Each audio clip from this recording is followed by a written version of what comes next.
Welcome back to Loving Life, a guide to a positive mindset podcast. My name is Lisa, and my aim is to help to guide as many women as possible to overcome the thoughts and limiting beliefs that are holding them back, and to live as positive a life as possible, as happy a life as possible. So last week we talked about the lunar energy that was totally making everybody go a bit loopy last week, including me. And I'm happy to say that for me anyway, that energy is completely worn down now. And obviously we are out of the full moon energy. We are apparently still in an eclipse season. So some people might still be feeling that energy. Mine, I have to admit, were probably mixed with hormones. I'm in sync with the full moon. What can I say? So at the moment, I have got some really big goals in place. Like, obviously, earlier on this month, I told you about how the energy of September really gets me going. It really gets me thinking about what I want to achieve, and it gives me that little boost I need to figure out what I need to do it. However, whilst this is great because it really helps me to refocus and reassess what it is I want, it can become a little bit overwhelming. That's fine. It's not fine. So that's what I want to talk to you about today, is managing overwhelm in those situations where you feel like you've got so much to do. Like so many of us nowadays are mums juggling work and family. Many of us are women working corporate jobs. Many of us, I do apologize if you're a man listening to this, like you are allowed to feel overwhelmed as well. That's absolutely fine. And I would like you to keep listening. But many of us are women who are setting up businesses, or we are embarking on a new journey. And then on top of all that, you've still got to find time for everybody else, and you've still got to find time for self-care, which we hear all the time. And it is really important, but we're just so bloody busy all the time. So that's what I want to talk about today. How do we manage that type of overwhelm? Because there are many different types of overwhelm. Like there are some people that might suffer with overwhelm as part of an anxiety disorder. There might be people who've been in a traumatic situation or experience and maybe are experiencing a bit of PTSD. And obviously that can lead to overwhelm as well. The overwhelm I'm talking about today is that kind of overwhelm you get when you're like, fuck, I've got so much to do. How the hell am I going to get it all done? That's the overwhelm I'm talking about today. Although the tips that I'm giving you might very well help you in the other types of overwhelming situations that you're in. So as I said, at the beginning of this month, I felt really motivated to just reinvest a bit more time in my goals, what I want to achieve with my business and the podcast. Because obviously, if we don't do that, then we just stay still, and that's not fulfilling. So it's really good to jump on that energy when you've got it and reassess and work out what it is you need to do. So as you can imagine, I have got a list. I've got many lists of all the things that I want to do in order to help me achieve those goals. And something I'm doing, let me just get some water. Something I'm doing is I am using, many of you know that I'm a belief coding facilitator. So I'm using belief coding to help me achieve those goals at the moment. So every day for 30 days, and I'm on day 22 now, every day I am working out what it is that's holding me back from achieving those goals. Because as you all know, we can have goals, we can have desires, but your limiting beliefs, your subconscious thoughts, they will jump in and stop you doing it. They will tell you things that aren't necessarily true. And sometimes we listen to them and it stops us doing it.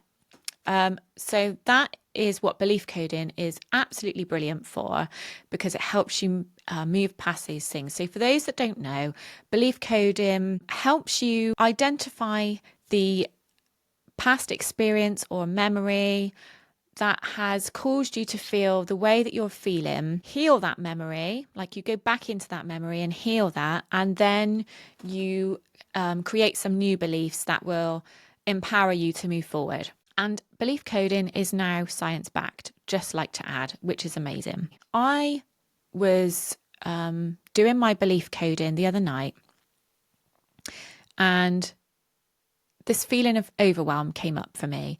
And the memory that I was shown was when we were relocating from one place to another. It was about 2 hours away from where we are now. So it wasn't a case of when we moved out, we could just ask everybody around us for help, because we didn't really have anyone where we were there. And this particular time when we moved out was about a week before Christmas, no, a few days before Christmas. And it was very last minute, like we didn't think it was going to go through before Christmas, which really broke my heart. And then it did go through before Christmas. So it was like, okay, you're moving tomorrow, I think it was. So we had to last minute hire a van. Luckily, some of my family were able to come up and help us. But it was very, very, very overwhelming. And that has obviously stuck within me, keeping me feeling overwhelmed. So when I was doing this the other day, what you do in a belief coding session is you go back to that past memory or past experience, and you help that past version of you deal with the situation. You're basically reframing the situation. It's a bit like inner child. It is very much inner child, but you're not necessarily a child when these things become stored in your subconscious. So where was I? So what I had to do was to help myself from 12 years ago when we were moving out of this house, like plan at the last minute what needed to be done. Like there was so much to do. And at that particular time, I had, the boys were 2 and 6 months. So they were little. They were really little. And Craig was still working in his current job at the time. So it was like I had to somehow manage all of this, manage the kids, manage the packing, as no offense to men, but as many of us women do, we do become the project managers of the household. I don't know why, it's just what happens. So that is what happened in this situation. And so I jumped into that memory and I helped how old would I have been? 29-year-old self deal with this situation. So I got her to just take a little bit of time, step back and plan.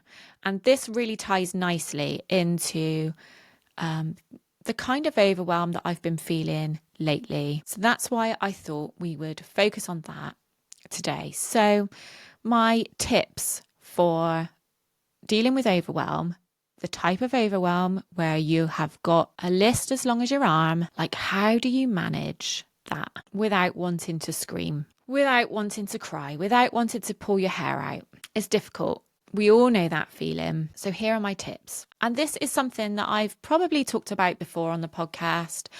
But sometimes we just need a little reminder and just taking back to that moment. And this reminder might come at the right time for you. So here we go. So my first tip is to prioritize what exactly it is you need to do. So get your notepad and a pen and literally write down everything that needs doing. Write down every single little thing that is taking up space in your brain. The tiny things, the big things, write it all down. And then once you've written it all down, figure out what out of that list is the most urgent. So set aside like 5 things that are the most urgent to do out of that list and make those things your focus.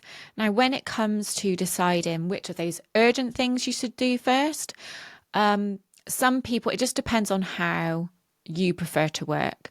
So some people will prefer to pick one thing or the biggest thing and get that done. And once you've got the biggest thing done, everything else just seems so much easier. Whereas some people might prefer to pick a small thing first or a couple of small little things and get that like sense of achievement, that little dopamine fix that comes from ticking things off your list. So if that's you, then that's something to bear in mind as well. So depending on how you work. So either pick a big thing or pick a couple of little things to focus on first and then move on to the other things. However, one thing I will say about taking time out to prioritize, don't get too caught up in planning. I think when we are feeling overwhelmed, it's very easy to start procrastinating and to start letting that overwhelm take over. So I think it's a good idea to set a certain amount of time to do your brain dump, to do this list of everything. Because I think the longer we spend on that, the more we're going to add to it. And if it doesn't come up for you straight away, then maybe it's not as important as you think it might be. So set a certain amount of time to write that list. Don't get caught up in spending too much time, procrastinating, wasting time, essentially, especially if you've got a deadline. Okay, so tip number 2, what can you ask for help with? So often we feel like we have to do everything ourselves. And if we don't do everything ourselves, then that means we can't cope. We have failed. We can't manage it. That's absolutely not true at all. And it actually is very smart to ask for help. If you can delegate, if you can get your partner, a family member, the kids, your neighbor, somebody who can help you do something just to make your life that little bit easier. If there's little jobs that you can get somebody to do, why waste your time, or why sacrifice your own time when there's so much other stuff to do, when there's little things that other people can do for you? I'm my own worst enemy for this, by the way. So what can you delegate to other people? What can you pay somebody else to do? Can you get a cleaner to come in and just take that off your hands? Can you, if you've got a business, can you pay somebody to manage your social media? If you are struggling to fit dog walks in, can you pay a dog walker? Can you get a neighbor to walk the dog? Like, this is where prioritizing comes in. Like, what do you actually need to do? And what can you get other people to do? And actually, I haven't written this down, but maybe that's a good idea to write that down as well. Like, separate your list into what you need to do, what nobody else can do on your behalf, and what other people can do for you. That doesn't necessarily mean that you have to ask other people to do those things, but it's really good to know what you can ask other people to do if you need to. Okay, tip number 3 is to take little breaks, which this is easier said than done and really hard to do when there's so much to do. I know it's not easy. And again, I am my own worst enemy here. I literally never let myself sit down and just take time to think and reassess. I'm like, yeah, but I need to do this, I need to do that. And that is when I end up procrastinating and panicking and doing things that aren't even on my list, which is a complete waste of time. But just think how much more effective you are when you've had a little break. Like, we tell other people to do it all the time. We tell our kids to do it all the time. We tell people to go out and get some fresh air. We tell people to go and put the kettle on and sit down and have a cup of tea. Like, Why don't we do that for ourselves? And when you do this, then maybe you can get your list back in front of you and reassess, like take this time to reassess, right? Okay, I've done this, this, this. What needs doing now? Rather than panicking, trying to get through everything and stressing yourself out. It sounds like such an easy thing to do, such an obvious thing to do, but who does it? I know I feel guilty when I take a break, when I sit down. So yeah, this might just be the reminder that you need to take a little break. Music is tip number 4. So I've talked in the past about different frequencies and the effects that those frequencies have on our emotions, on our chakras. So 432 hertz is calming. So if you are feeling overwhelmed and if you feel like you need to calm or regulate your emotions, then put some 432 music on. Put it in YouTube, put it on wherever you get your music from. Just put in 432 hertz or calming music and just have it playing in the background. 528 hertz reduces cortisol levels. So if you are feeling that you're a bit frantic and you need to calm, then those two are particularly good for calming and regulating. However, if you feel that you need to be energized, if you feel that you need motivation, then I think it's a really good idea to have a playlist. Like I've got a playlist on my phone that is called like my high vibe playlist. And it's when I feel like I need a little boost of energy. So I've got some songs on there that literally make me dance around the house. Like I cannot keep still when those songs are on.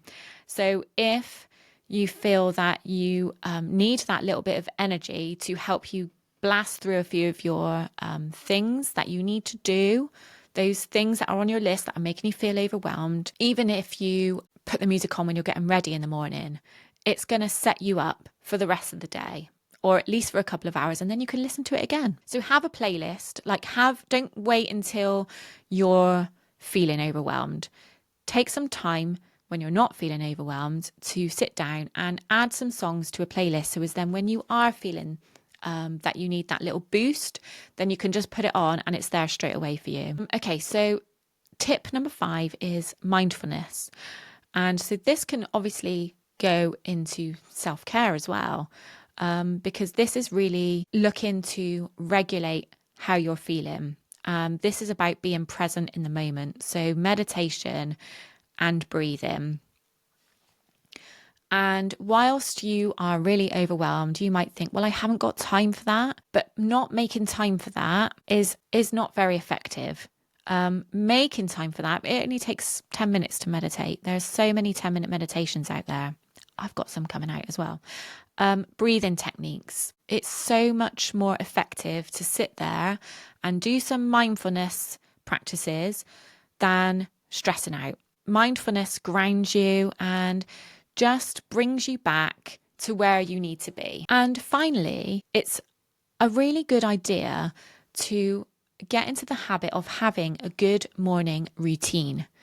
So, as you know, I swear by writing a gratitude list in the morning, and I really notice the times when I don't do this. So as I said before, over the summer when things were going to shit, I wasn't doing this, and it's really brought me back by reintroducing this into the morning routine.